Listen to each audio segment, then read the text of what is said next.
Hello, Sandro here. I just finished editing the episode and I thought it would be a good idea to pop in ahead of time and let you know that the movie we are reviewing today, The Goddess of 1967, does feature some pretty dark and heavy topics. They are very integral to the overall plot of the story, so we do talk about them during this episode. So I wanted to let you know that this upcoming episode does feature discussions about suicide and about sexual assault. If these topics are triggering to you, I would advise skipping this episode. Come back next week. It's going to be a lot lighter. The next few episodes are going to be a lot lighter. So just thought I would put that little warning here at the start just to let you know in advance. If you are still listening though, I hope you enjoyed the episode. This is number 160, our review of the Australian movie, The Goddess of 1967. Imagine a year where Zach picks an art house film by mistake and it makes you very uncomfortable. Oh, what year could that happen in? The year is 2001.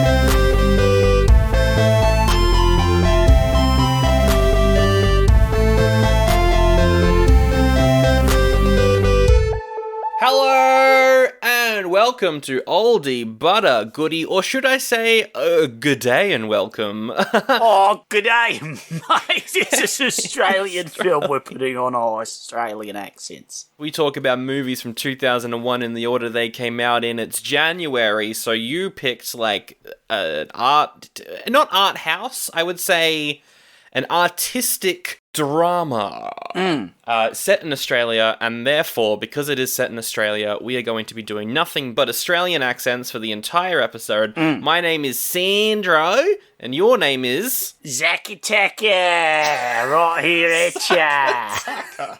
Is that a reference to the fact that we call AC/DC Akadaka? Sort of. It's just the thing that everyone says because Zach rhymes with attack. Yeah. I mean...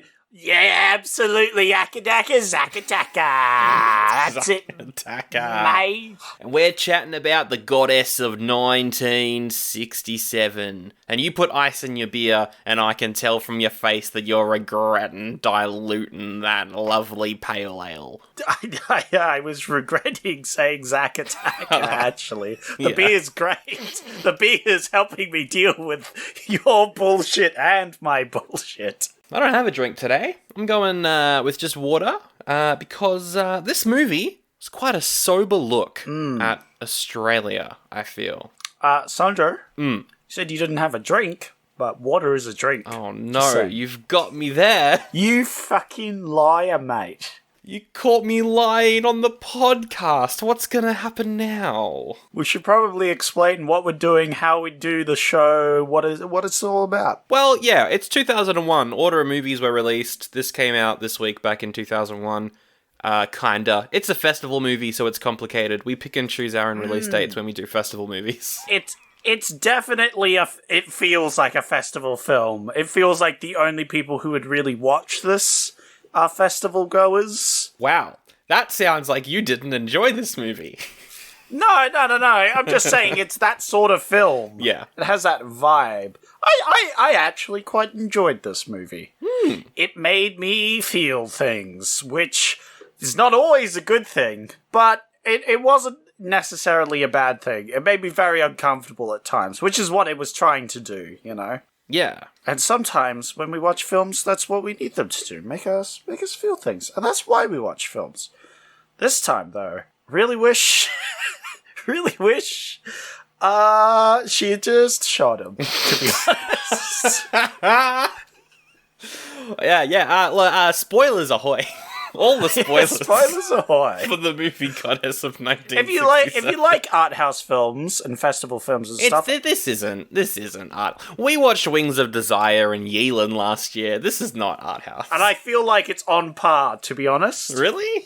In a different manner. Yeah, but in a different way. It's not really the sort of movie that you need to interpret, though, which is what I think a lot of art house films are. Yeah?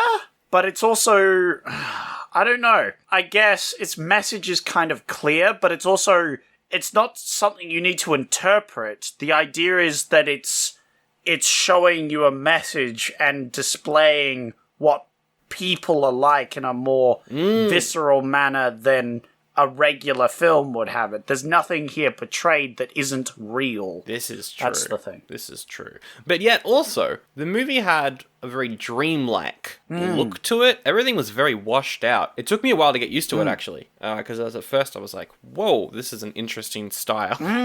Almost artsy, you could say. Oh, perhaps the arts were involved? Because you see, movies are an art form, Sandro. Ah, yes. And art can be interpreted anyway, and art doesn't necessarily need to be interpreted. You don't need to interpret the statue of David. He just is there.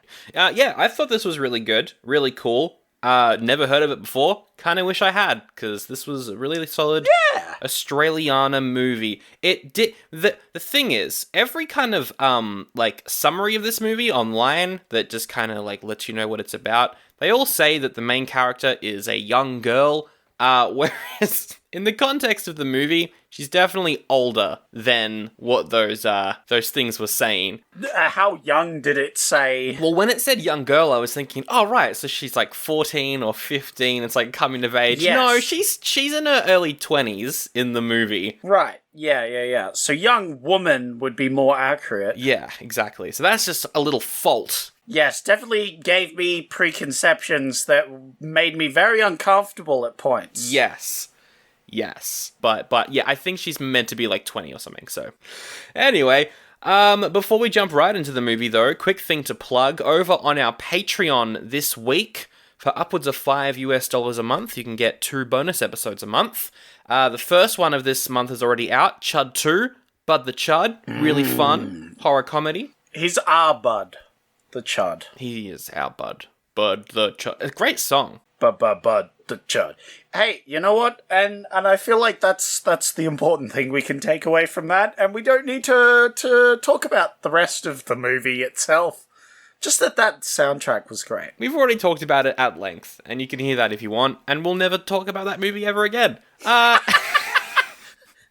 Woof. But out on Wednesday is New York Ninja, our review of New York Ninja. That's going to be a fun one. And we could talk about that one again. We won't at the moment because we need you to go pay and listen to the episode. But we could talk about it. We could talk about that one a bit more. But let's get into this film that we're talking about today, Goddess of 1967. Zach, you chose it out of every other movie that came out this week in 2001. Do you want me to just go through these options, see if you like? Maybe you I should have chosen every that other one. movie, but how many movies were there? It was like 4? 4. Yeah, right. So weren't too many options, but what were my other ones? Protection. A mobster moves to a new town, but can't escape his violent past. Yeah, the problem with that sort of film is when it's coming out in January, I know exactly what it's going to be like, you know? Yeah. It's like, I don't want to watch. There was Sugar and Spice, a dark comedy. Group of high school cheerleaders commit armed robbery when one of them needs money. That could have been funny. That could have been good. Things Behind the Sun. A young music journalist has dark memories. They are awakened when the journalist goes to interview a rock star. Probably would have been on par with this film for its, like, artsiness, I feel. Maybe. Or it could have just been bad. And you said before that all movies are art. I don't think this next movie is art.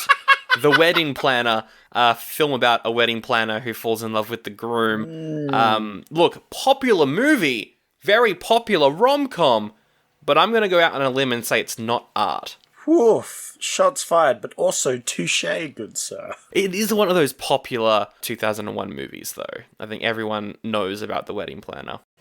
Popular? We don't want to see popular stuff. We want to find the gems in the rough. That means we have to... We don't want to go to a museum and see the art. We want to get out there and dig the art up ourselves, you know? We want to find it in the caves. We're like explorers going into the wilderness and the caves to find the ancient cave paintings. And then stealing them and taking them and selling them for a profit. Correct, but also most of it is just shit smeared on a wall. Mostly it is. Yeah. Yes. It mostly is. But this time, we found some cave paintings. And yes, There was shit smeared on this cave painting, but I think it was there on purpose to make you ponder and think about the human condition. Ew.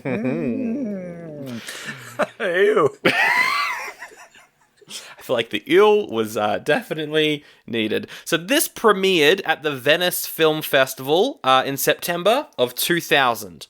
The release date we're going by is January 25th, 2001, when it played at the Netherlands Festival. Yes, bit of manipulation so we can shove a movie in as an extra option. I see. Very good, Sandra. Look, film festival movies are, they're opening everywhere and they're closing everywhere all the time. So you're just gonna kind of pick and choose. And today we're in the Netherlands, and we won't be doing accents for the Netherlands, because I don't know how to do a Netherland accent. Or, I think I can do a Netherland accent. I can't believe the Swedish we don't really talk about current events on this show because we usually record a bit further in advance. But really, But this is an important matter. I can't believe the Swedish chef said that the other day. His career will never bounce back. I can't believe he said "Erdeburr." Oh my god. I can't believe you said that. I can't believe you said that word for word. Wow. That could be taken out of context these days, you know? That audio could be isolated. Yeah. Please don't take that out of context, people, alright? Alright, this movie, co-written and directed by Clara Law. She wrote it with her partner, Eddie Fong. She, before this, made a bunch of, award-winning movies in Hong Kong from the 70s until she moved to Australia in the mid-90s. When she moved to Australia, she made a movie called Floating Life, which is about a Hong Kong family that moves down under. Massive hit. Yeah. She won awards with that movie. She won awards with this movie. She got Best Director for this at the Chicago Film Festival. But really good director, I think. Really, really good director. Yeah, she's pretty solid. Yeah, really, really good. Yeah. She, as I said, I think she's speaking from experience with a lot of these interactions. And it shows, like, the Australian people, how they're just fucking assholes on the road. Yeah, it's great. Like, they're just like, oh, you're driving 10 miles under the speed limit? Honk, honk, honk, honk. Yeah, that seems realistic. You know what? I believe that. Yeah. That really immersed me in the film. Them struggling with just angry traffic. I felt like that was very realistic, and that really brought me into the film.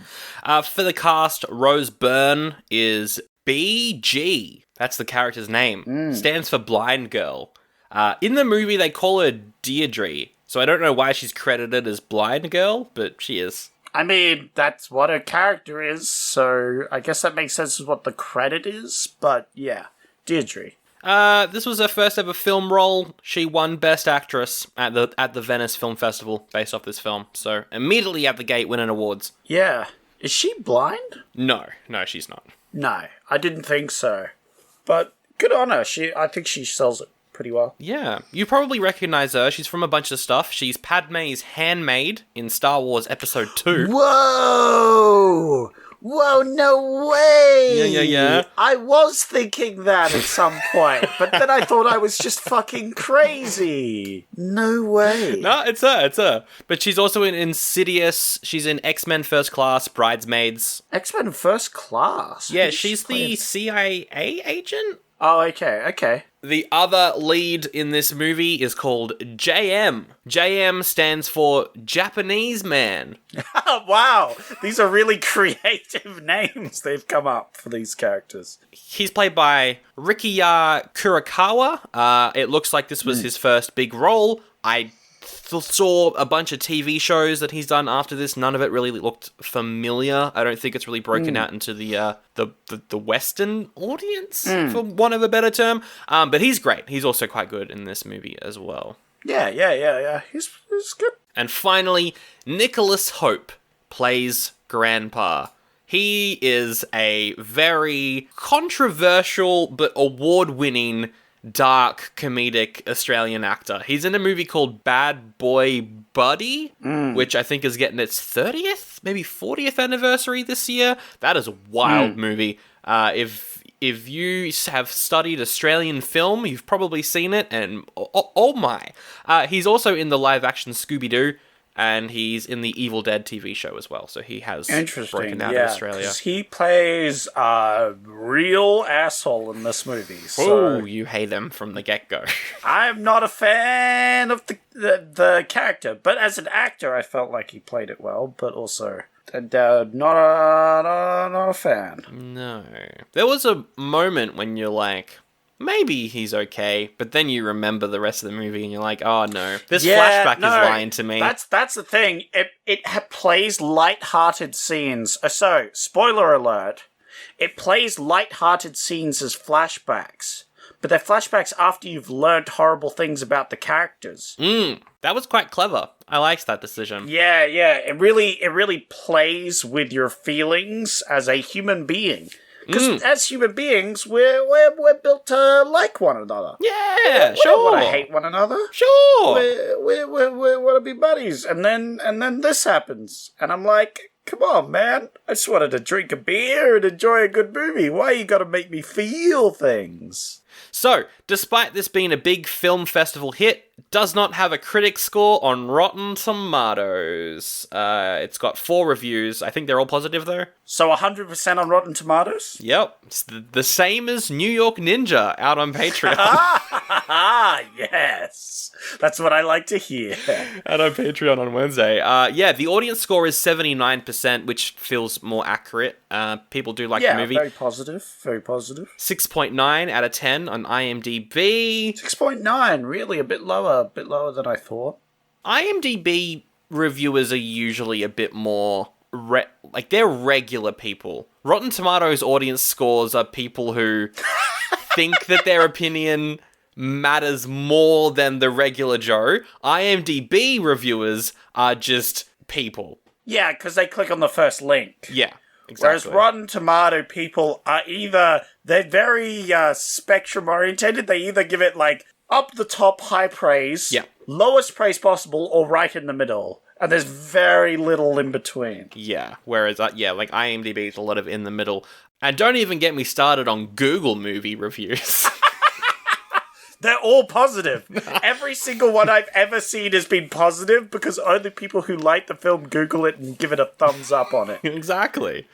The budget of this, $3 million. Don't know how much it made, because obviously most of it wasn't wide theatrical releases. Yep. But I would assume it's made its money back. $3 million's a pretty good budget for this, I think. Yeah. In terms of like home release, it's on DVD here in Australia. You can buy it for $50 if you want, because they're very rare, very limited. Just rent it from your library. If you're in a major city, you can probably find it at your library. It's not streaming anywhere either. This is a hard movie to find. It was very difficult to find, yes. But yeah, there's no taglines. Oh, that's a shame. I was hoping there'd be one. Well, you can make one up if you want. Taglines. She's 20, okay? In this context, she's 20. Well, you said she was a young girl, so I was like, oh, is she like 16 in this? And then they made out. All right? I'm going to spoil it here. They made out, and more than made out during the movie. And I was like, how young is she supposed to be? Oh, God. Yeah. But then the flashbacks gave me a sort of good idea of actually that she was a bit older. Yeah. But still. All right, let's get into the plot of this movie. The plotty plot, the plop. Ew. Because it's a lake. I don't know. Sorry. No.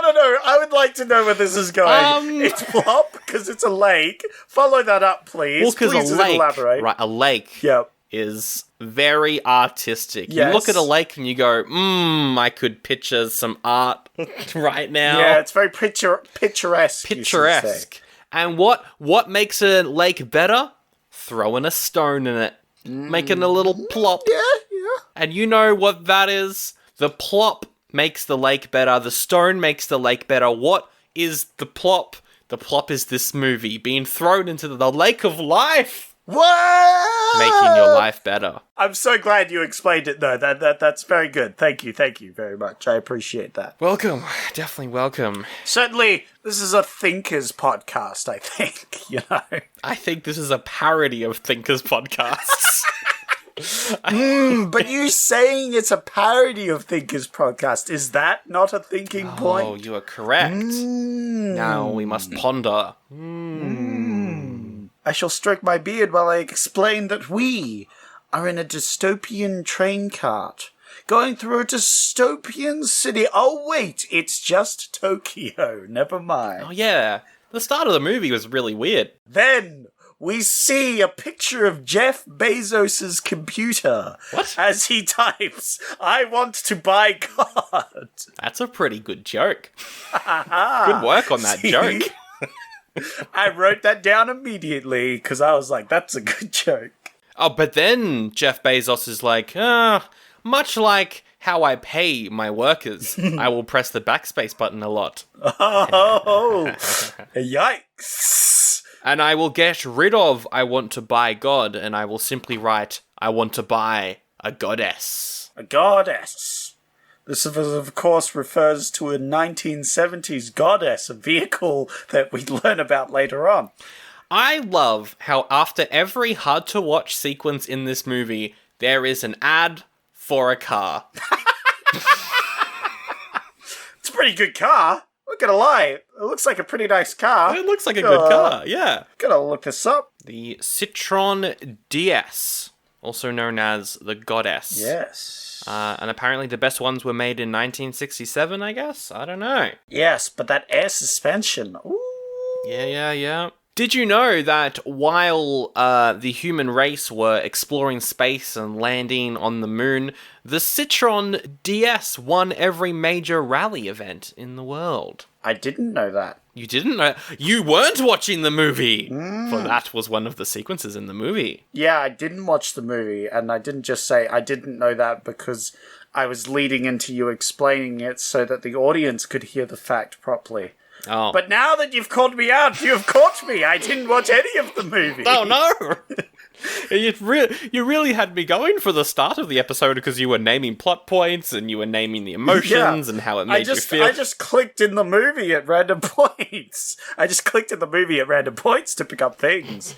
Anyway, we should continue on with the plot. We should. How does it start? Yeah, well, we see who's typing on the computer. It isn't Jeff Bezos who wants to buy God. It's actually an Asian man. An Asian man who lives a very simple life. He lives in a small apartment and he feeds his snakes. Sometimes a girl comes over and she likes the snakes and takes care of the snakes. I'll tell you what, she definitely likes one of the snakes in that house. Oh, I'm cutting that. Are you though? No. Are you though now? I won't. That's what I thought. When a joke doesn't, like when the punchline of your joke, and this is just a word of advice to all podcasters out there, if you say a joke and the punchline doesn't hit as hard as you think it would, say, "I'm going to cut that," and that then is a good punchline. Yeah. No, it was good. That's a good tip. Yeah. See, I told you this was a wise podcast. This is a big brain Smart podcast. podcast. Very smart. Smart podcast. So he slams down some noodles as he feeds his snakes some mice. And we see more of the conversation. He wants a goddess, a 1967. He asks how many eyes it has. And they say 4. So I thought maybe it might have been a spider for a second. Oh. Because exotic pets, right? Yes. Because he's really into exotic pets. True. But no. No. But he does go to a pet store and he sees all these exotic pets. I like some exotic pets. He tells a girl, "Hey, I'm going to be gone a week. Yep. Can you look after my snakes?" Yep. And that's when he negotiates the price as well. We see that he's paying $35,000, I think, for the car. Originally asked $40,000, there's $35,000. Yeah. He practices swimming in his house. Yep. That was a moment. Yeah, he was in jocks and a snorkel, and just like he wasn't in a pool or a bath or anything. He was just standing in his apartment doing strokes of some sort. It was very silly. Is that the scene where like the song keeps changing every like 5 seconds, and we get like 20 songs in the space of a couple minutes? I think so. Yeah, because it also then cuts to the typical Australian household. The family he's buying the car off of. And they don't look like a very rich family. So he goes to Australia. He goes to the house. Their house. He knocks on the door. The only person there to let him in is this 20-year-old blind young woman. She lets him in, and he's like, "Where's the people I meant to be buying the car off of?" And she's like, "Oh, well, the husband killed the wife and then killed himself, and there's brains all over the ceiling, there's blood over there as well. Just don't really look at it, it's kind of gross. Anyway, you want some food or something?" What? Yeah. Hold up. Hang on a second. Hold the phone. And that's all we see of those two characters. We see one scene where they're happy they're going to get their money, and the next scene, the only things we see is blood and brains on the wall. Murder-suicide. Damn. What? Yeah. That certainly turned this movie up a notch, I'd say. I'd say several notches. Quite a few notches. But it's okay, because it turns out they didn't actually own the car. Yes. Which is the only thing that really matters in this movie, I'll say. Is the car. Is the car. Yeah. The car is the main character. Correct. So, sorry, I'm reading my notes and there's a lot of what the fuck? Because I was like, what the fuck is going on here? I was also like, what? Because at first I was like, did she kill them? Yeah. I thought she might have also killed them, but Yeah. I think it was just a double murder-suicide thing where they left a child. Like, damn, that's pretty dark. Yeah, because the blind girl, we'll call her that, because that's what she's credited as. The blind girl, she is also taking care of this quite young child as well, like 8-ish. Who then pours a drink on top of her head and giggles. Yep, so she's dealing with her parents' death pretty well. She seems fine. She's fine. She's insane. She's so fine, we could probably just leave her at a gas station and tell her what number to call for the police. Yep. Which is what they do. And then the Asian guy is like, well, this has all been delightful. But can I see this car that I was, promised that I came all this way for? Yeah. She's like, sure. Let's go see this car. He gets in the car, he has a big cry. Yeah, they go to the garage, and she can't turn on the light because she doesn't know where the light is because she doesn't need it because she's blind. Whereas he's like, damn, I don't know where the light is. So he pulls out his lighter to sort of shine it on the car. He gets a good look. He's like, ooh. He hops in. Yep. He starts his bad boy up, and then the air suspension kicks in. And I thought for a second the car was actually flying. I thought that as well. And I was like, wait, is there sci-fi? Well, I thought that this movie would be quite, like, that was a moment when I was like, oh, this is an arty movie, the car's gonna take off into space, and he's gonna be crying, and you're gonna be like, this is what he's feeling. But no, it's just air suspension. Yeah, no, but that's pretty cool still. Mate, That's yeah. still pretty cool. Again, that air suspension, I want to see what it's like to be flying, in a car. And then, we see he's like, oh man, this is really emotional for me. I finally got this car that I've always wanted. And so he has a big cry. And then she hops in the car and is like, hey, you want to drive it? Yeah, and they go for a drive. What did you think of the driving effects? I thought they were very cool, because it's them obviously driving against a green screen. Yes. And the background is like really framey. It almost looks like it's a dream, and I thought it was cool. But then it also randomly cuts to, like, the actual car on the road, and we see other cars behind them. Yep. So it cuts between the green screen driving and actual driving. And that was a really cool choice as well. What did you think of it?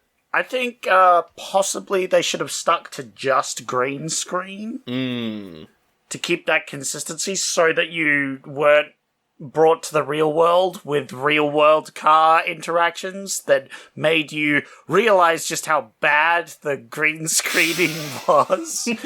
But otherwise, I could very much forgive old effects and old green screening. I'm very lenient. I just thought it was kind of amusing because it's so easy to tell nowadays, the green screen. I think it was meant to be obvious. Well, parts of it. I think the budget was $3 million. And it was shot in New South Wales? Yes. Yeah. No dissing to New South Wales, but it's also New South Wales. New South Wales 2001, wouldn't want to bloody go there, mate. Actually, I think I did go to New South Wales in 2001. That explains a lot. All right, so he's like, oh yeah, let's take this for a joyride. And then, typical Australia rears its dusty, hot, drunk head. We see some Australian drivers who are just assholes. They're really mean. Who are tailgating and slamming on the horn. And then they go to overtake, but then they just, like, sort of start ramming the side of the car. Yep.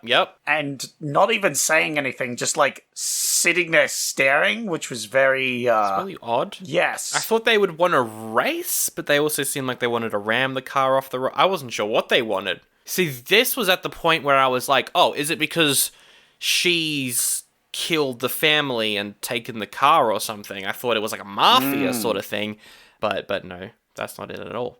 So she pulls out a gun. You know, the blind girl pulls out a gun. Yeah.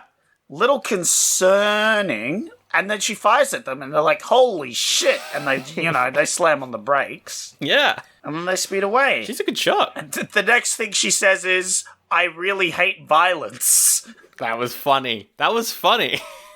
And the Japanese man's like, yeah, all right. And then she's like, oh, these are blanks. And you're like, oh, she's firing blanks. Is she, though? I don't know if I believe her, because she's obviously not firing blanks later in the movie. So she then says, hey, so this car, plot twist I know, didn't actually belong to that family, that couple that did the whole murder-suicide thing. It actually belongs to another man who lives in a mine out on the top of a hill. Let's go there. I'll come with you, and we can make you the legal owner of the car. And he's like, sounds like a good time to me. Yeah. How long's that gonna take? What, 5 days? No way. It would be just an afternoon, just an overnight drive. And she's like, nah, 5 days. 5 days. And that is the road trip. We're on a road trip now. Road tripping. Now, unlike a regular road trip movie, where you would meet fun, wacky characters on the road, what this road trip movie does is every time you think they're about to, like, go to some crazy Australian town, or they're going to get in a bar fight with a bunch of bogans, no, instead of that happening, is every time you think that sort of wacky adventure is going to happen, they do a flashback and make you feel really bad. So then they have the first flashback, which is of, like, a circus, I think? It's like a touring circus, but for boxers. Yeah, so I wrote down the Australian Fight Club. Yeah, it is the Australian Fight Club. And there's this guy. He seems like a bogan, first off. I mean, he's walking around with like a long neck. Yeah. A long neck VB or something. He's an Australian bloke, all right? He's in his wife beater. Yep. With his long neck of VB of nondescript beer, which is definitely not VB. He's wearing like beige shorts, which is the most Australian sort of shorts. Yeah. I love me some beige shorts. Oh yeah. Crikey. Oh dear. But yeah, no, he goes over to the car and is like, oh, that's a nice car. And she's like, oh yeah. You wanna give it a whirl? Give it a whirl? Drive the car? Drivey. And he's like, oh, I'd love to, but I can't cause my dad. And she's like, ugh. But then he comes back that night and they do go for a drive and she asks him, I need to go into the city, which is a 5-day drive. Will you take me? And he's like, we'll see. 5-day drive. She's been trying to do this for 3 years. This 5-day drive. Why is that interesting? I want you. Because the destination, what she's going to do, she's been trying to do for like 3-something years. She's been trying to do this for most of her young adult life. No. But is this going into the city or out of it? Well, I think she's just lying to him to get her to take her to the mine. Yeah. Yes, but I thought this guy could have been the guy that married the wife that shot themselves. Yeah. Maybe. Makes you think, Sandro. You gotta think about it. It's 2 different actors, though, isn't it? Yeah, because he's meant to be the younger version, right? Yeah. But then why would she go and stay with him after the rest of the scene? Anyway, he's like, yep, maybe I'll take you on the trip, maybe I won't. One thing I know that I am going to do, though, is be one of the worst human beings possible. Yeah, because up to this point, you have some heartwarming scenes where they do like a fake fight, and then he tries to rape her. And it's a bit like, oh, great. That was a metaphorical punch in the gut. So I was like, oh, so is this the guy that marries that other lady because he's the worst, and then he shoots himself? Yeah, no, because he takes the car. Yeah. As well. Maybe it is him. Maybe it was meant to be the same character. Yeah. That's what I'm saying. Does that mean that she killed him? And she just said it was a murder-suicide? Perhaps she did. Maybe, Sandro, it just has to make you think about it. Maybe this is an art house film, Sandro. Maybe you're thinking about this a lot and you're interpreting things. Maybe. Maybe it's an art house film. I think this is a blockbuster. Yeah. This is a summer blockbuster. Crowd-pleasing movie. Take your kids. I don't think it's a summer blockbuster, that's for sure. It's a January blockbuster, maybe. So we cut back to the present. She is listening to the radio, hearing a bunch of names on the radio, and she says, this is the radio program every single day. In Australia, we've got this radio program where an announcer just lists off everyone who died the previous day. What? This was a thing? Why? Because it's the only way that you could find out if someone died, was either this or like a newspaper. There wasn't Facebook or anything. You just listen to the radio. How would they find out that an old man died in a mine? Well, yeah, because she's specifically listening to hear one particular name. But you're right. I don't think it would take, especially years. Yeah, ages to find someone who died where that guy would die. Because he doesn't have any friends who would come and check. Yeah, I think he was in the middle of nowhere in a mine and no one had checked up on him in literal years, 10 years. I don't think his name would have been said on that radio for the next 20. Yeah. Even if he did get shot on that scene. Yeah. But yeah, we see some air suspension. We see some French engineering. Ooh la la. We also learned some other facts, but I wasn't watching the movie at the time, so I didn't learn them. Oh, that's right, because you didn't actually watch the movie. Yeah, no. I've been faking it up to this point and hoping I've been correct. Did you see the part where he sees there's a lizard on the road? A blue-tongue lizard. And he's like, oh, I've got to get me that lizard. And I was like, yeah, blue-tongue lizard. Yeah, and he pulls the car over, he goes down to go and pick up the lizard, but chomps right on his finger. Won't let go. Oh, no! Must have been a bog eyes. Bog eye lizard. Chomped down on his finger. And it's the funniest part of the movie, because we just get, 5 minutes of him waiting for this lizard to let go of his finger. Yeah. And she's like, oh, yeah, it could be a few minutes, could be an hour, could be a couple of days, And he's like, come on, mate. Come on. I'll be your friend. He's got to go pee. Yes. He just stands peeing while he's holding a lizard on his finger. That was good. It's very funny. But yeah, little blue-eyed lizard, very harmless lizard, so it's very funny to watch him freak out because he thought he was going to die from this blue-tongue lizard. He calls home. He's got this very intricate telephone computer set up to call home in Tokyo. And he calls home, and as soon as he makes the call, he notices something's off. And we learn that he is actually wanted by the police. Whoa! Because he hacked into a computer and stole $1 million. Whoa! Plot twist. He isn't just a rich Japanese man. He's a criminal Japanese man. And I was like, oh shit, this is wow. I didn't expect that. The whole thing is he's coming to get this car and he's not coming back. Yeah. That's his sort of character backstory. And we see the rest of the backstory later on in his other flashback. I feel like the girl's story is more important and they focus on that more. Which is, it's the more interesting story. So I feel like they did that well. Yeah. And I learned everything I wanted to know about the Japanese character because you learn everything you need to know about it in that one flashback, But that flashback comes a bit later.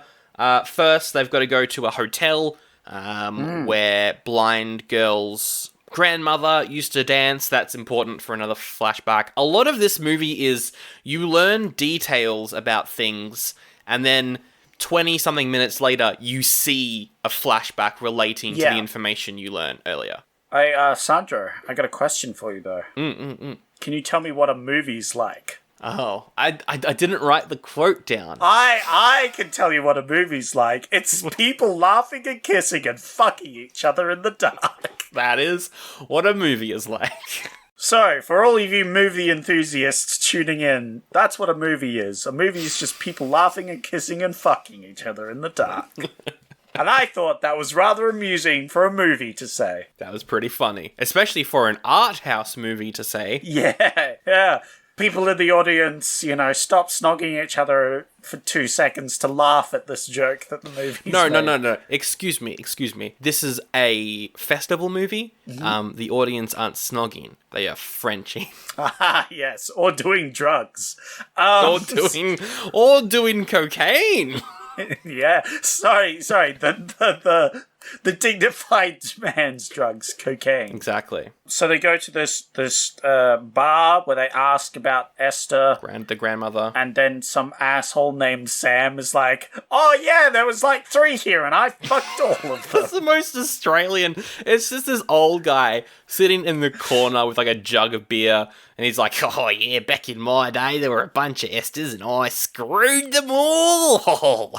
Yeah, I was like, fucking hell. Just making everyone uncomfortable. Yeah, I liked the hotel, though. It was really well designed because, I don't know if you noticed, but almost every scene in the hotel was kind of split in half. And one half of the screen would be one colour and the other half of the screen would be the other colour. And then you'd have like the characters in the middle. I don't know if it was on purpose, but it looked cool. Probably was on purpose, I feel. Maybe. I don't know. I enjoyed it. They have a dance scene. Goes on for a little bit, which was pretty cool. Yeah, I like the dance scene because obviously she's blind, so he has to teach her how to dance. Yeah. Classic scene. Very nice, very cool. She gives him a big old snog and he's like, oh, I don't know if I'm down with that. That's what I was saying as well. Yes. That's what I was saying as well, because I was like, wait, isn't she like 16 or something? Yes. But it's okay. She's 20. Yes. It's fine. As we find out right now, because as soon as that happens, we then flash back 10 years in the past and we see that she's like 10. And they there's a sandstorm going, so they rush into the car and we see this young girl and her mother. We see Blind Girl and Blind Girl's mother, whose name is something. I can't remember. She was good though. Good actor. Yeah, good actor, but oh my god. Very dark story. We learned their story through a few flashbacks. So I don't know about you, but I think we should just go through all of them here. We can go through all of them here, yeah. They're in a sandstorm, and the daughter's like, hey, Granddad touched me. She says it, and then it like immediately cuts to them laughing like a few days later. Yes. It was such a sudden choice. Yeah. Yeah. Oof. And the granddad's just kind of gross and drunk and slimy. He runs this mine. Yeah. It's just like, ugh.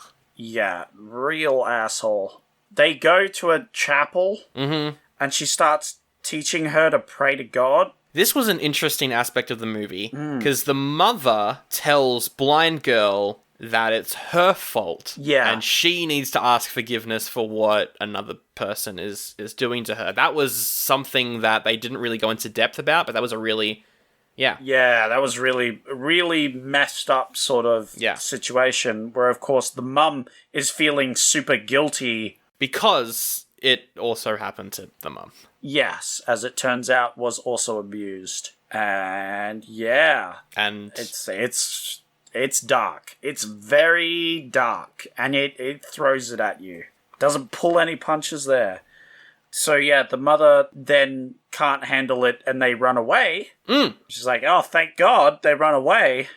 And then the mum tries to kill herself. She lights the house on fire and kills herself and is like, yay, don't worry, we can be together. Come to mummy. Mummy loves you. And I was like, okay. Yeah. And then the blind girl just runs for it and supposedly, just lives on her own. That's why we see her sleeping out in the bush with wild dogs, because that's, they help to protect her. She's just out on her own at this point. Yeah, rough. Really, like that flashback in particular was just... Yeah, I was like, whoa. It hits you. So yes, very, very dark movie. Very... Whew. Then we cut back to the present. There's a scene about the sound of death and insects smacking into the car windshield. Yeah, she was trying to make him close his eyes to listen to the sound of death. Then they stopped at another hotel. Yep, they stop at a hotel, and she's like, hey, why don't... wild concept, I know. How about we make love? And he's like, let me think about it. All right. Yeah, he's not very confident at first, but then, then they bang. And it's pretty tasteful, extended sex scene that we get. It made me feel uncomfortable because we just had abuse going on in the flashback before. I like that it's like, yes, that can happen and that's bad, but then also you see the nice side of it, you know. He pretty quickly afterwards is like, oh, love you. And then we also see that she's training. She's training with a gun. She's shooting the radio. Yeah, that was cool. I liked that. She was listening to the sound of the radio to aim her gun and shoot it. And she shoots right through it. And I was like, oh, she's a stone cold Steve Austin. What? You haven't heard that one before? Stone Cold Steve Austin? I have heard that. I was expecting you to say something very different. Yeah, Killer. I'm not sure what. Killer? Yeah. Anything but Steve Austin, to be honest. I was going to say Killer, but then I was like, I'm gonna throw you a curveball for comedy's sake. So then he's like, hang on, why are you practicing with a gun? And he asks her questions, and I think, she tells him everything at this point. Yeah, and they have a bit of a fight because he doesn't like death. No. Oh yes. If you're not clear, listeners, what is happening is she's going to the mine to kill Gramps. She's going to the mine to kill the bad grandpa. And he's like, revenge and killing's not a good thing. I don't know if this is exactly something that you want to do. So she walks off for a bit. Angry. Because she really wants to kill the grandpa. Yep. And so he storms after her. Then we have a flashback. We have his flashback. Yes, we learn about him, and we see him in a noodle shop. Because also there's like a scene where they talk about Japan. Yeah. And he describes Japan as noodles. Yeah. Smells like noodles, sounds like noodles. Yeah. Which was very good. But then we see this flashback that sees why he talks about noodles so much. He's a huge fan of noodles because it's him with his buddy, his best friend. And they're at like a noodle stand. Man, I really want to go to just a noodle stand. Just get a nice bowl of freshly brewed noodles. Just chow down. Because they're going through bowl after bowl after bowl. Well, I think they're competitive. I think they're eating competitively. Yeah, it's cool. But they finish up eating the noodles and the guy's like, oh, by the way, figured out the password. And the other guy's like, you didn't figure out the password, you silly Billy. And he's like, no, I figured it out. Here you go. And he's like, oh, yeah? If you figured out the password, why didn't you use it? And he's like, I don't need it. Anyway, the noodles are on you. Bye. Because you now have access to $1 million. Yeah. Because of this password. Yeah. So, they have a little mock fight as the guy's like, no, you pay for the noodles. What the fuck? Pay for your own noodles. And then they have a little fight. And I was like, they're best friends. I sure hope nothing bad happens to the friend immediately after he does his one significant thing in the plot. Well, you would be pleased to learn that no, he leaves the restaurant, the noodle stand. He's like, haha, you're gonna be a millionaire. I'm so proud of you, buddy. And then he gets hit by a car and dies. What? Oh! A truck, actually. He gets hit by a truck. Oh, no. I don't think it matters what he's hit by, to be honest. I think he's still dead. That was a good shot where you see him... Yeah, very gory. Yeah, you see him... Very gory. Dying, blood, truck on one side of the screen, light rail on the other side, as it's like it goes past, and then the body's right in the center. So clearly clearly his buddy gave him the password to get that $1 million, which he used to buy the car. Yes. And fly over. Maybe it would have been nice if maybe the friend mentioned the car was a car that he really liked.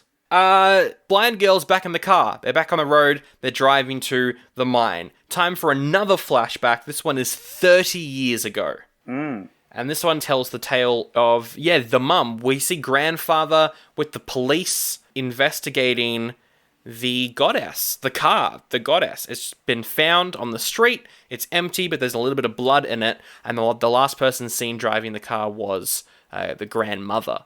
And so the grandfather's like, well, I guess she's dead. Yep. And he goes crazy because of it. Yep. He goes crazy because of it, starts abusing the mum.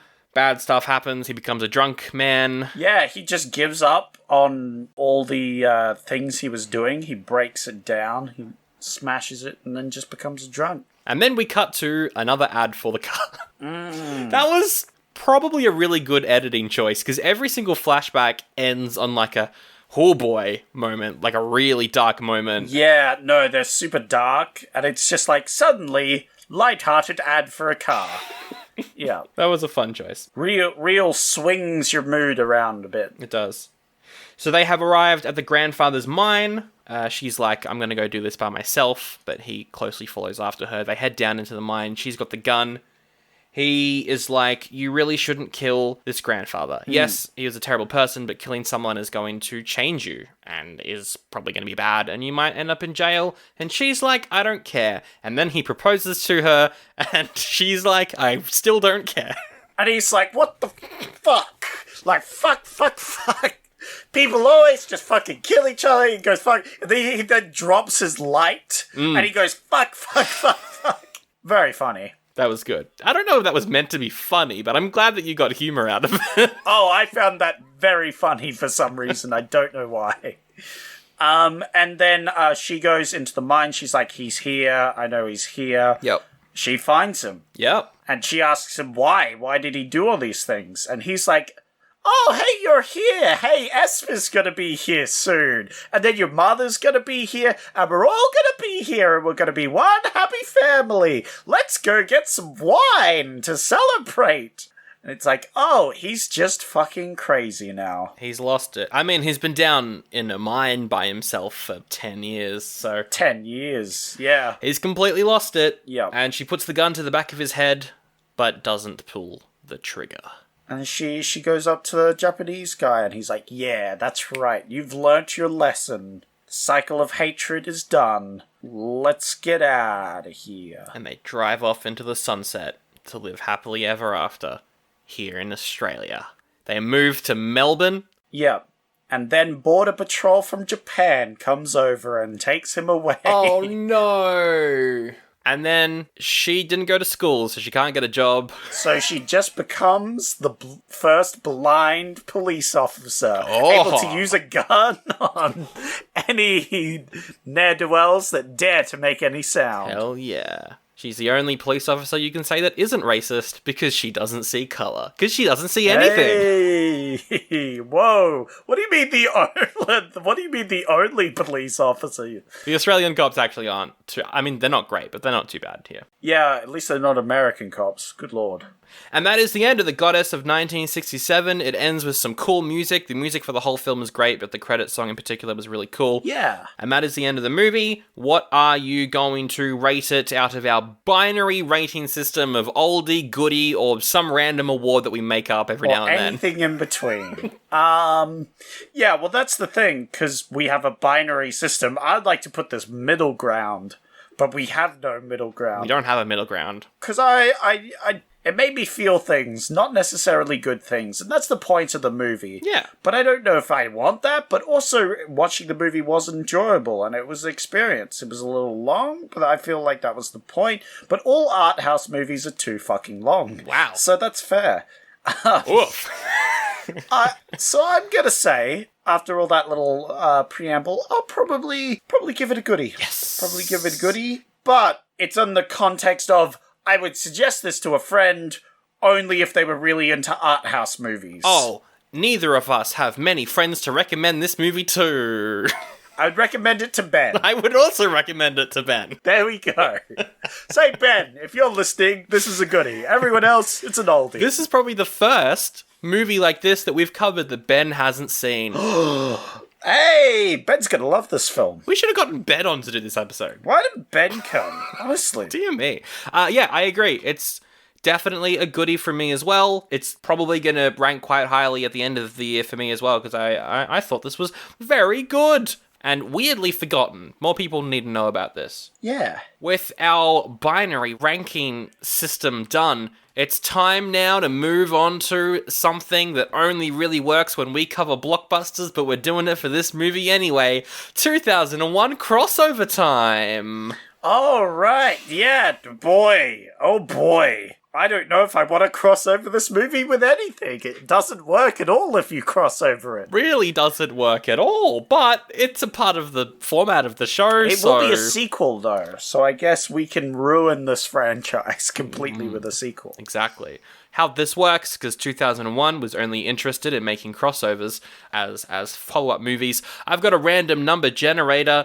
It's going to generate a number between 1 and 159. The number that it lands on, we are going to make a crossover between this movie and the movie we reviewed on that episode number. Yeah. Every single time we've done this, we've gotten an episode that came out very recently. If this happens again, I will choose a different random number generator for next week's show.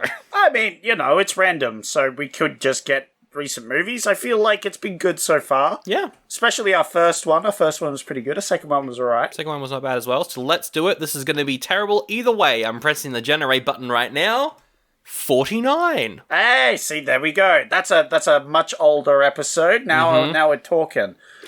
That will really stretch our memories as to what even happened in that movie. 49. That was like the first year. We were doing 90s movies in that time. Oh my god. All right. 49 is Drop Zone. Zach, do you remember what Drop Zone is about? I'm going to Google Drop Zone so I can remember what Drop Zone was about. Drop Zone was an episode we did with Jacob as guest. Oh, Drop Zone! Drop Zone's great! No, it wasn't. It was terrible. Drop Zone's the best movie we've ever watched. Oh, there's that stupid comedy because they have, parachuters and have to recruit parachuters. Yeah, it was, But then the parachuters are edgy. Yeah, it was the edgy parachute action movie starring Blade himself, Wesley Snipes. Yeah, Wesley Snipes. Wesley Snipes is great. Okay, so either Japanese man and blind girl go to America, wherever this movie was set, or Wesley Snipes comes to Australia. I feel, hear me out. Now I'm going to throw a little curveball, because we're not curveball enough already. I think this is a prequel to figure out how the Japanese man got all that money. We never know who he stole the money off. Could it be? But this doesn't really make it a crossover, really. It's just kind of I guess it's crossing on over the point of Drop Zone and plot element of Goddess of 1967, so sure, it counts. Keep going. Well, you know what? Hear me out. Actually, it's got to be both. It's got to have prequel elements because it's going to have flashbacks in it to prequel elements. Of course. Where we find out that maybe Wesley Snipes or maybe the bad guy in this movie is the one that had all the money and it all got stolen. That would actually, yeah, because I think the point of Drop Zone was it was a group of people that skydived into buildings and stole stuff. Yes. So maybe the bad guy from Drop Zone had a stash of $1 million stored somewhere in Japan on one of their servers, and he Well, it's just NFTs. Oh Yeah. yeah, it's just a bunch of NFTs. Yeah, but their source code thingy, whatever it is, the line of text that you own, they were stored on the servers, and the Japanese man managed to hack the password for those. Yep. For those ones. Bam, got a hold of them. Stole the money. Boom. Now he's got these NFTs, but now the bad guys from Drop Zone are after him. Yes. Did any of them survive? No, it's not the same bad guy, because I think he dies. It's just the group the last remnants of the group. Of the evil group are after Japanese Man because he's got the rest of the bad guys' money. But then they learn that he's sold the NFTs to get the money to buy the car. So then the Drop Zone bad guys are after the car. And so now it's a sort of... And then they have to, of course, get Wesley Snipes. Yep, he comes down to Australia. Yeah, they have this whole thing of evading the bad guys, but in the end, the bad guys steal the car, and then they have to steal it back. Hey. Boom, they have to do a drop zone, jump out of a plane, and we have Blind Girl has to jump out of a plane. Yep. And is fucking terrified because that sounds awful. And of course, what's the tallest... Is the Eureka building the tallest building here in Australia? I think it is. It's one of the most iconic, so we'll go with that one. We'll go with that one. They've got to drop onto that building and then also drop off of that building. The car is stored on, like, the clear glass platform that you can stand on that building. Yeah, there's an auction for the car so they can get all their money back. In the end...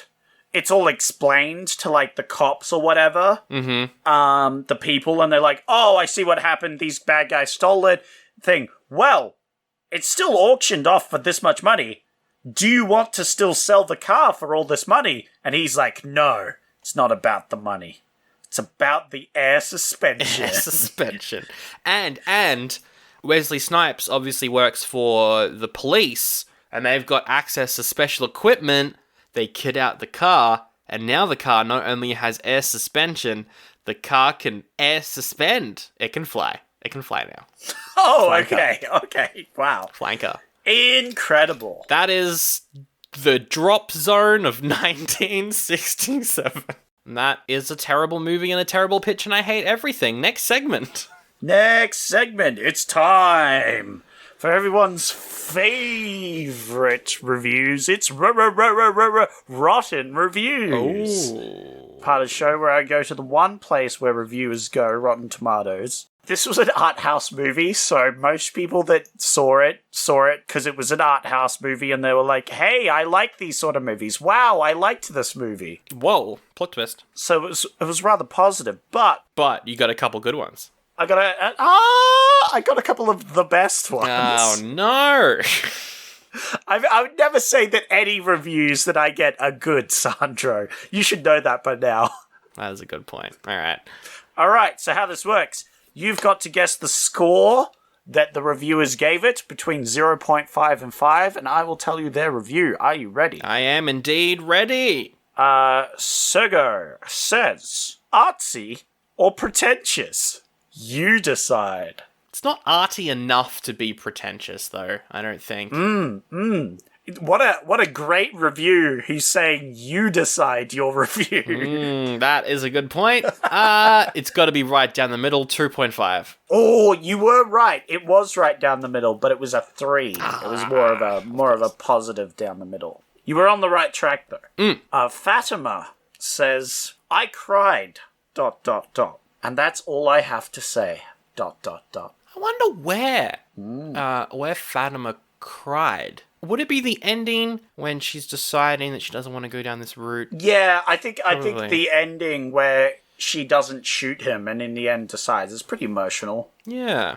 I'm going to say that's probably a 4. But you have to remember, this is Rotten Reviews, where people are either at one end or the middle. Oh, it's not 5 out of 5, is it? Of course it was 5 out of 5. They cried, Sandro. They cried. Yeah, it's true.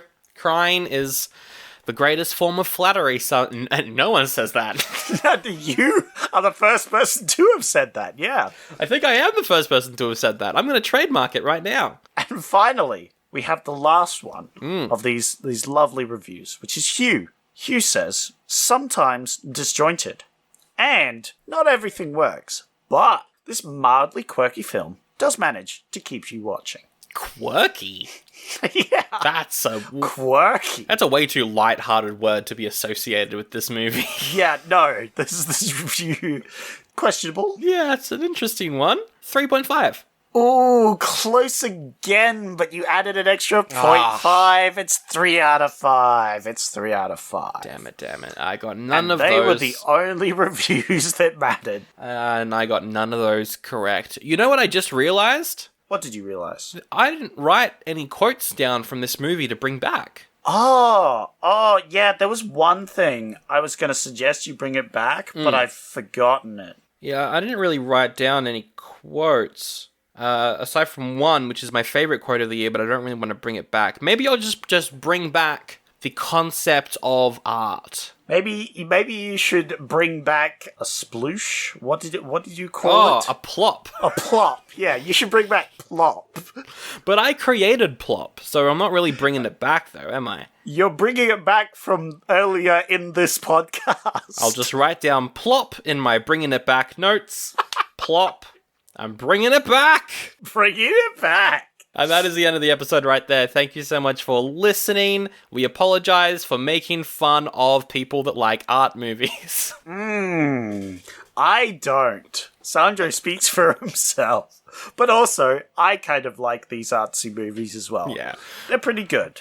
But I also thoroughly enjoy making fun of pretentious people. So, you know. But if you do like the show and you want to stay in contact, there's new episodes every week, and you can hear that on whatever podcast app you listen to the show on. But you can also keep up to date on Instagram at Oldie But A Goodie Pod, my Instagram at SANDROFALCE. Your Instagram is Zach Fordhams, I think. Mm-hmm. And you sometimes post there. By sometimes, I mean never, but maybe soon. Who knows? Who knows? We're on Facebook. You can also rate the show on Apple Podcasts or Spotify. That helps get it out in front of new people. You can subscribe on YouTube. And you can subscribe on patreon.com/Oldie But A Goodie Pod. Get that episode of Chud 2 Bud the Chud. Get that episode of New York Ninja. Hear us review every single Police Academy movie for some reason because all our Patreons really hate us. Yikes. And all the other stuff and things over there, they help keep the show alive. So we are eternally grateful to the people over on Patreon.